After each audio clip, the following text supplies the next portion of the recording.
take over the solo. Are you ready? Here we go.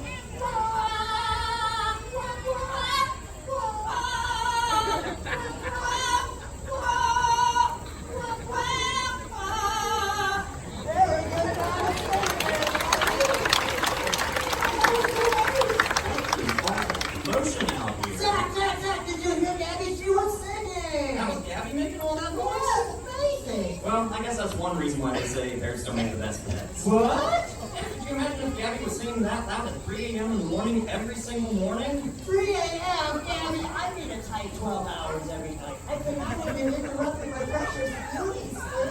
Well, like I said, that's only just one reason why bears wouldn't make the best pets. I mean, they also have those beaks, and trust me, they love to chew on anything and everything. But speaking of beaks, we're being joined by Terry, the rhinoceros hornbill. Now, Terry is from the jungles of Southeast Asia, which might look a little bit different than birds that we have here in Ohio.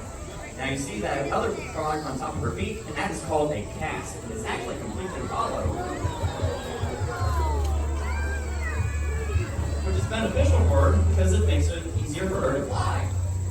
Now, Terry here also is known as a seed distributor in the jungles of Southeast Asia, and that is very important. She likes to eat many different fruits and figs, and she eats those fruits completely whole.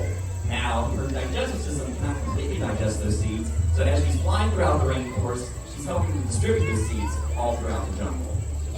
Now, believe it or not, this bird is also a cavity nester, and she actually will build up a mud ball, and she'll encase herself in that tree trunk, and she'll lay her eggs, and then she'll use that casque on top of her head to break out once those eggs have hatched. And then she'll build that ball back up, and then after that, once the eggs have hatched and the birds are all nice and grown, they will actually break themselves out using their own casque, and they'll fly throughout the jungle, continuing to distribute all those nice seeds. And that was Terry, the rhinoceros hornbill. Thank you guys so much. Well, we traveled around the world a little bit. We traveled to South America with all the parrots. We traveled across the oceans with Terry in Southeast Asia. But you can see some really cool birds right in your own backyard, and you can do that by building a better home for wildlife like we are here at the Wings of Wonder. You can do that by putting out a nest box like we have up in the tree over there, or we have a bird feeder that we can also see some really cool songbirds.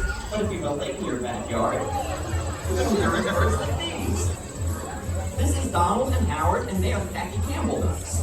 Now, when I was little, I loved to go down to my local lake and feed the ducks. But as I got older, I learned that bread is actually not very good for them. It makes them feel full without actually giving them actual nutrition. So if you want to feed the ducks at your pond, you can maybe bring some leafy greens, maybe some lettuce, but they also really... Mealworms!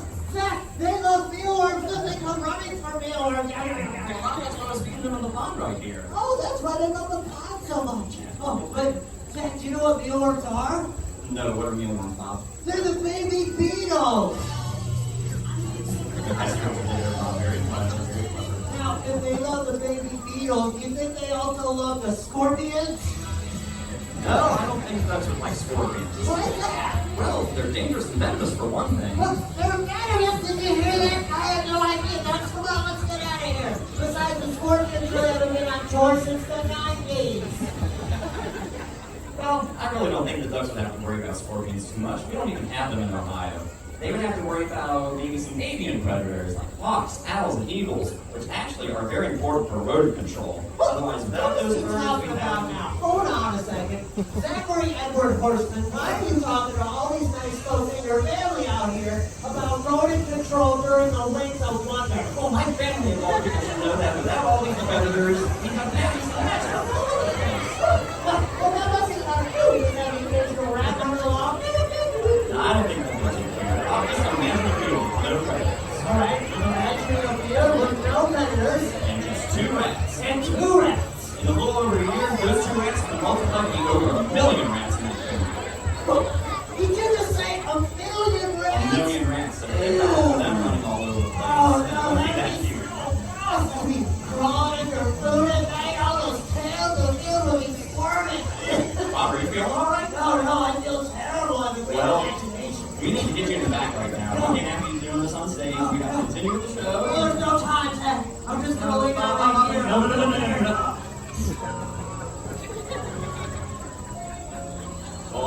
I can drag him in the back all by myself. You can't just let him lay here. I guess I have to call him the cleanup crew.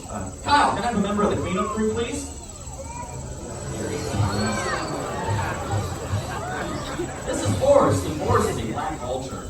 Now, vultures play a very important role in our environment for disease control. They can even strip a carcass straight to the bone. To the bone! Oh, Right, Bob? that's right!